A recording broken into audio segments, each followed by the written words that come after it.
So, ayun nga guys, gusto nating malaman kung totoo yung kumakalat na si Miss Diwata Paris Overload is magpapabayad na daw sa pagpapapicture ng mga tagahanga niya. So, ganun pa man, hindi pa rin ako naniniwala dahil hindi ko pa napanood ang live ni Miss Diwata na may bayad na talaga. So, ngayon, nakita na natin na nagsalita na siya kasi mayroon siyang page na fake account.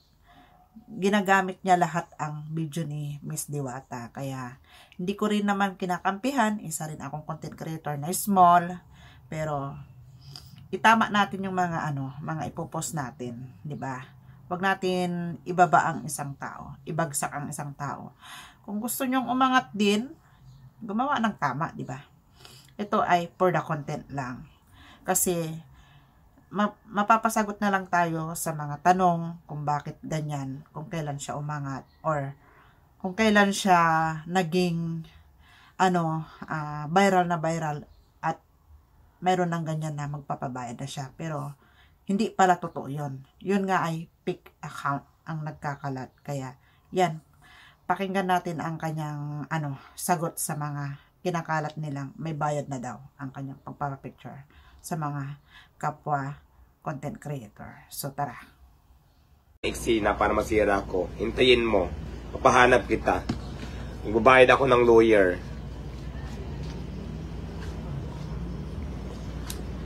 Ipapatrabaho kita.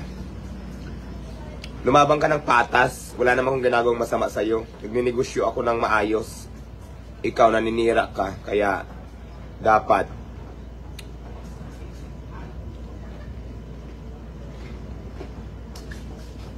talaga sa'yo, itigil mo na yung ginagawa mo dahil alam mo na. Gaya rin ang babae, tanawila. Sino ito? Kuhan mo daw itong siya, nag-print niya kasi gusto ka daw mahubutan.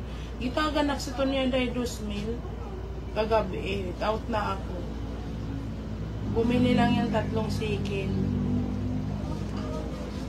Sabi mo, dito lang naman ako pag busy lang minsan may mga racket, kaya wala ako. Hello, good morning. Good morning. Hi, live. Nandito na ang pinakamagandang Diwata. Ano pa nga ba, di ba? Diba, kita naman sa mukha. Ano ang masasabi mo doon sa mga kumakalat ngayong viral sa Facebook ngayon na naniningil ng 1.5 bago magpa-picture? Alo? Using my name. Ay, Hindi naman totoo ako. yun. Kita nyo naman ngayon. Wala, hindi yan totoo, guys.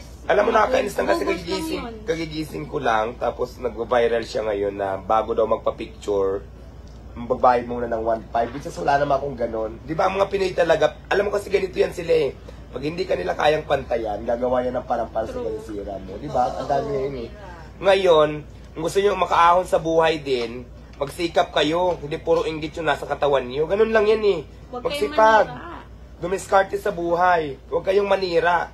Dahil kung lagi kayong naninira, lagi kayong may inapakan na tao, hindi kayo makakaahon sa buhay, hindi kayo asinso. Kasi puro galit yung nasa isip nyo. Tama? Oo, tingnan nyo si Diwata, wala yung tinatapakan tao. Tingnan nyo na ngayon. Diba? Ang sarap kaya mamuhay ng ng parihas, na wala kang malaya, wala kang inintindihin. True. Nagugulat lang ako, wala ka namang ginagawang masama, bakit ang daming galit? At least madami kang viewers. Sila nagbibigay ng viewers sa'yo. Naisip ko nga pala, sa Pilipinas nga pala ako bawal umasinso. Bawal talaga. Bawal ka umanlad dito. Kasi pag... Ay, nako, pero siyempre hindi naman lahat. Marami talaga. Kultura na natin yun, di ba? Kahit kaya minsan aminin mo, kapitbahay mo. Ay, vlog.